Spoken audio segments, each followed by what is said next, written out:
Hey guys, welcome back to the garage. I just kind of want to talk about this cabinet setup I've got behind me. I just finished it up with some wall control. If you look really closely, you can see that this is actually a combination of several different things. It's really not one kit that you can buy. In fact, it's a bunch of things I've found on Facebook Marketplace for the most part that I've kind of slapped together and painted. To start off with, here's some sketches that I drew back when I was planning this. This wall, and I'll put a picture up. This wall when we moved in here was just full of junk. It was more or less a storage area. There's actually a bathroom in the far corner that I tore out to make way for this. Now, of course, this is, like I said, a combination of several different things. But I did have some kind of idea for how I wanted it to look. So you can see here, the idea for this wall that I saw was having the doorway here, which that was a whole project. I've actually got a separate video on it. You should go check it out because it's quite the job just to cut this hole. In short, that room over there is an addition. There was no good way to get from there to here unless you went outside one door and in through the main door. I didn't really like that, especially in the winter time, so I wanted to do something about it. So I cut a doorway. You should definitely go check that video out. So doorway, that was kind of the first big project on this wall after tearing out the bathroom. But I just wanted some base cabinets, a tall cabinet, an upper cabinet, maybe some kind of display shelf. I wasn't really sure. As I kind of felt things out, I came up with this, which is pretty much the same. You can see I had pegboard there, which we followed through with wall control. I'm super happy with that so far. The base cabinets are actually die-mold cabinets. They build these for banks. At least I think that's what they primarily build them for. I'm sure they use them in other industries as well.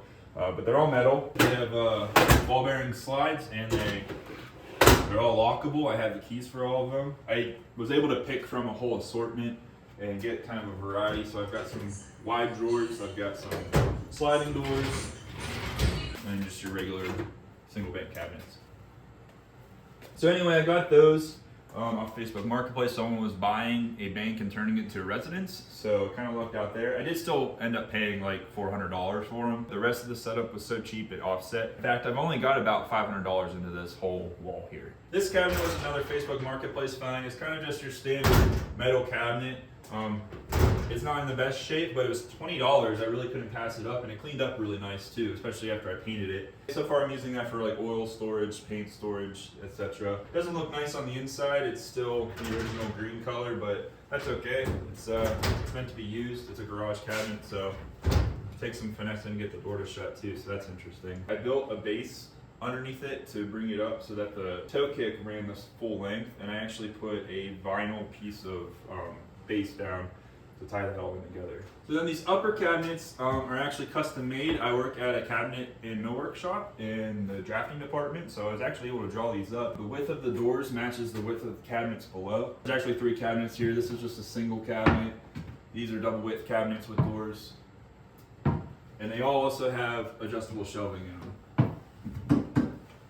Pretty handy, really weird size. They were like 14 inches tall, 16 inches deep. My ceilings aren't very high, as you can see, so that's the size they had to be to work, and actually looks pretty good, I think. I have hardly even put anything in them yet. I'm sure I'll fill them up at some point, so it's nice to have storage that I'm not utilizing yet. And then finally, to kind of tie this whole setup together, I got wall control pegboard. If you don't know, wall control is a modular metal pegboard system. It does have the standard pegboard hole, so you can use your traditional pegboard organizers, but then they also utilize these really cool hooks that kind of solve the problem that traditional pegboard has, where they easily can be knocked out. But being that they're metal and the tolerances are just so, you can slide them up and in, and they actually lock in pretty well. Here's a drill holder. What I really like about having a modular system like this is I can change it up as I go.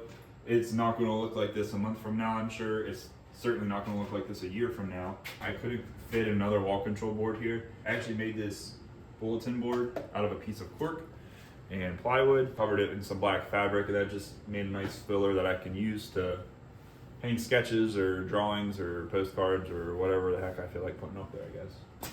So I should mention this top too. This is just an edge glued pine top. You can buy them from some big box stores. I bought this particular one at Menards.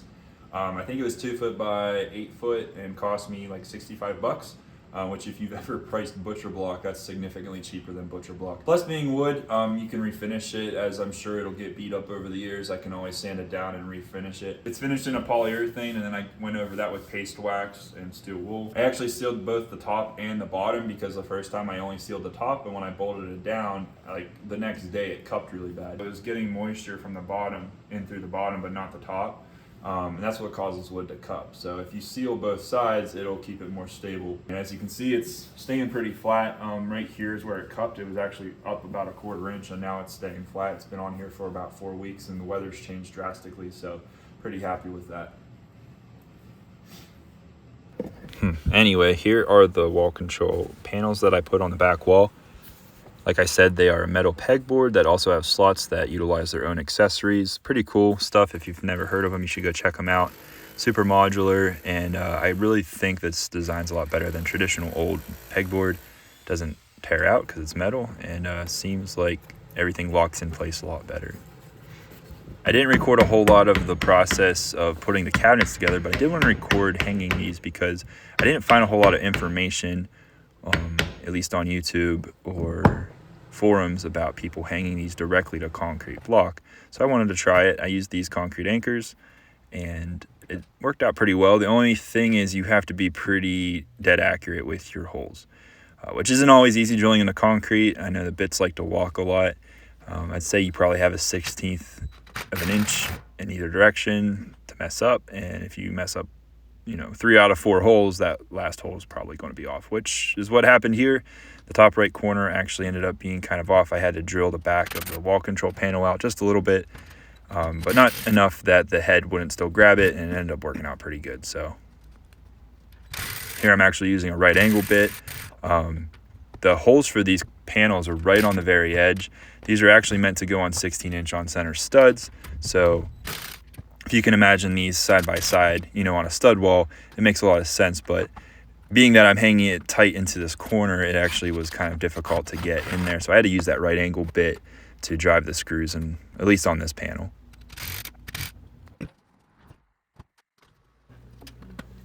I should mention, I actually got 2 of these 3 wall control panels at a really big discount. I think I paid 40% of retail for them.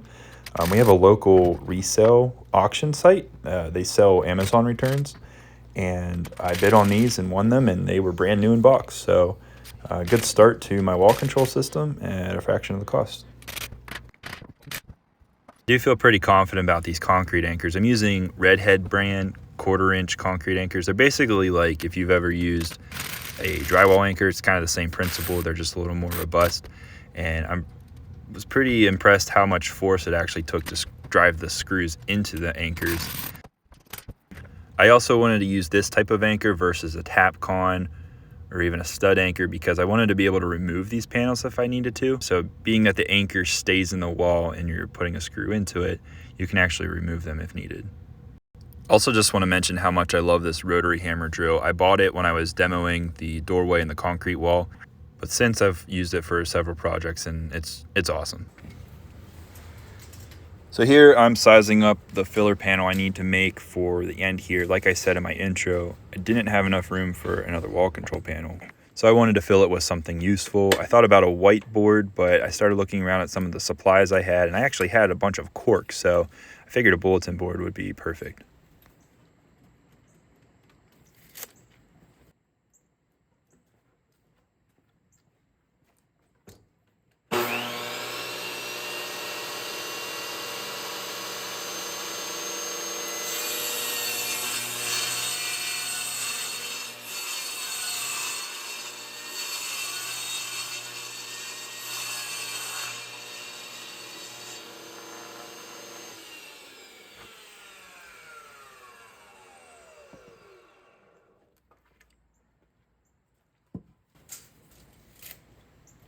So it was right about now I realized my job site saw only goes up to 30 inches and I needed to make a cross cut at right under 32 inches. So I had to figure out what to do here, and then I realized I actually have the perfect tool for that. I have a Makita track saw that I absolutely love for this sort of thing. It's not the quickest way to make a cut, but it's pretty accurate, and for my shop where I try to keep things kind of modular, it's kind of perfect. So here I'm marking 2 measurements to register the saw track. If you've never seen one of these track saws, they're pretty slick. It's basically just a glorified plunge saw with a track that the saw slides on, and it registers and keeps everything straight. It's a pretty cool way to make pretty accurate cuts if you don't have like a full-sized cabinet table saw, or in my case, your fence just doesn't go past 30 inches.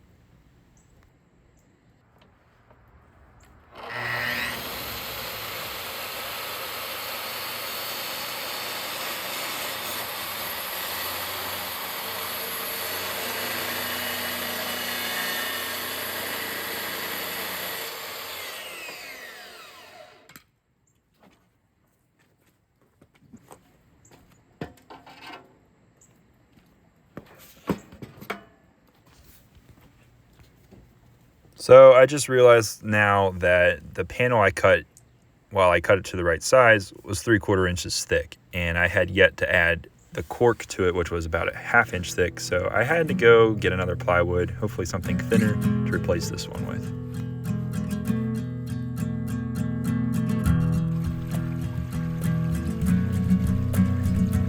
So I made our way to our other shed. This is either a big shed or a small pole barn.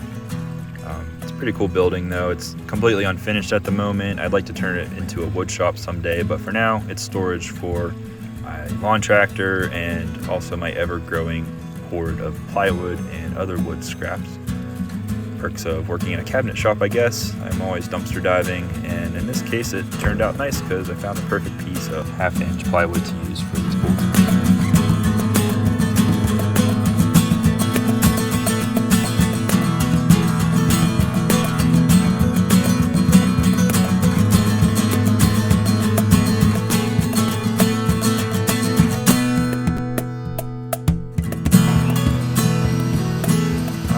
Let's try this again.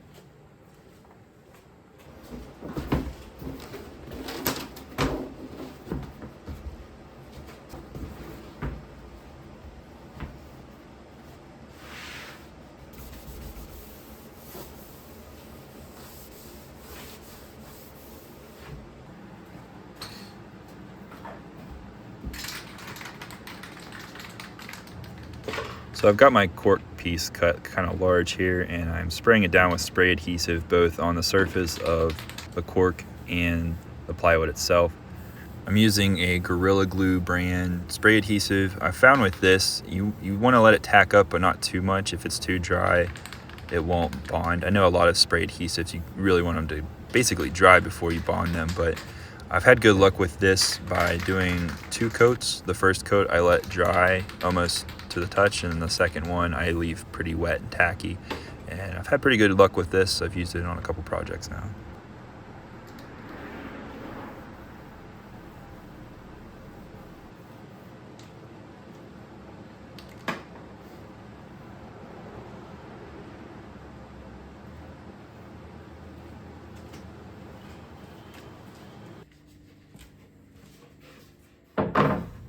So at this point, I just want to let it tack up a little better. And I actually have a J roller I need to grab. Might as well distract myself for entirely too long. Flipping away.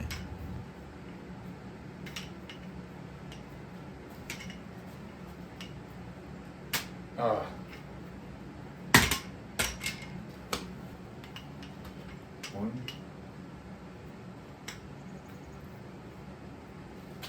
2, 3.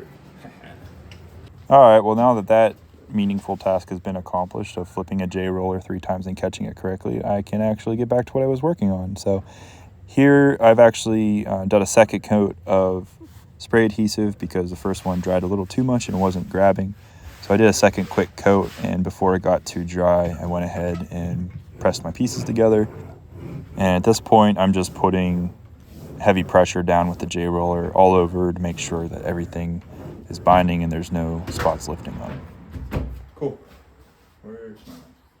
So at this point, you want to grab your wife's absolute best bread knife from the kitchen and go to town cutting this cork. I actually found this knife in the junk that was left behind in this garage when I was cleaning it out. And I've kept it around because it's perfect for cutting spray foam. It's like the saw for when you don't want to damage your saws. It's good for cutting cork apparently too. Just don't stab yourself in the wrist with it. That'd be pretty stupid. Dummy.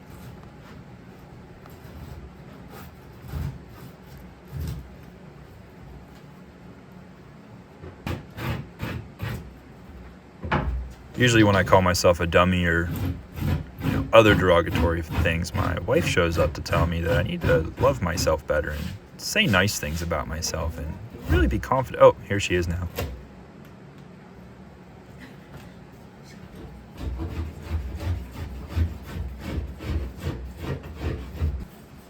Actually, I could use your help if you want to help me put the fabric on.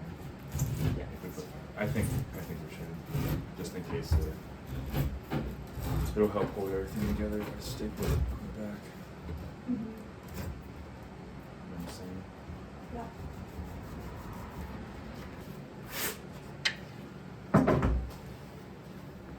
So once the cork was trimmed up, I drilled a hole at each corner. I'm actually using the same concrete anchors that I used to hang the wall control. Just pre-drilling the holes here, marked my holes on the wall, and then used that same rotary hammer drill to drill for the anchors. Here we're applying the fabric. It's really nice having two people to do this because one person can hold the fabric up and kind of keep tension on it while the other person smooths it out. This helps you avoid wrinkles and helps you apply it pretty evenly.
So at this point, I'm pretty happy with how that bulletin board filler came out, and the wall control's looking good. So I just need to clean everything up and start organizing everything.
So as I mentioned earlier, in addition to accepting these wall control specific accessories, which are super cool by the way, they're also drilled with your standard pegboard hole spacing. So you can use the old school traditional pegboard accessories. I've actually held on to quite a few of these from my grandfather. When he passed away and my grandma sold their house, I got a whole bunch of them. I've had them in a box for years, never really using them. So now that I have a space for him, I'm pretty pumped to have just something to remember him by in my garage.